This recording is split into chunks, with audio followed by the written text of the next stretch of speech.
Hey guys, I'm here today to talk about the newest bit of content that was added to the Heart of the Ruins update, the FUELWEAVER. They just added a brand new skeleton boss for us to fight, and this one is much more difficult than the last one. This boss fight will require you to access the ancient gateway via the atrium. If you don't know how to access the atrium, you can see how to do that in my previous video discussing this. I've added a card to the top right of the video linking it just in case. Within the atrium, you'll put down 8 fossils and create a skeleton. Remember, it has to be the one you see here. Use an ancient key, which can now be obtained from killing the ancient guardian on the gateway. This will activate the gate, allowing you to now add the shadow atrium to the skeleton. This will reanimate the skeleton into what is known as the FUELWEAVER. This boss has similar characteristics to the Stalker, which can be animated anywhere else in the caves, such as his attack, animations, and bone prison mechanics. However, this guy has an AoE attack which will drop bone spikes from the sky, causing damage to anyone who's caught underneath them.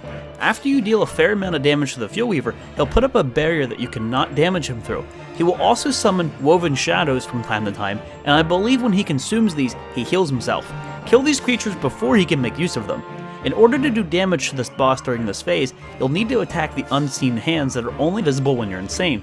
I highly recommend the Nightmare Amulet for this fight. When all of these hands have been destroyed, his shield will be lowered and you can begin damaging him. This cycle will repeat itself a few times until he finally dies, dropping the fossils, some nightmare fuel, a rose, and a shadow thurible. That rose makes me wonder if we'll be seeing Charlie here soon. The gateway will then become unstable, causing the caves to shake, but I've not yet seen any way to move past this. I believe this will come in a later update. The shadow thurible can be used to control the reanimated skeletons to a certain extent. On the surface, the forest stalker will follow the character around if they are wielding the thurible. If you unequip the item, they'll resume wandering aimlessly. You can also use nightmare fuel in order to refuel the thurible if the durability is running low. If you use this with the cave stalker, he will follow you and you can even use him as a means to attack enemies. This is a pretty cool use, I have to admit. I was unable to get the FUELWEAVER to follow me when using the thurible, however, so be careful if you're giving that a try.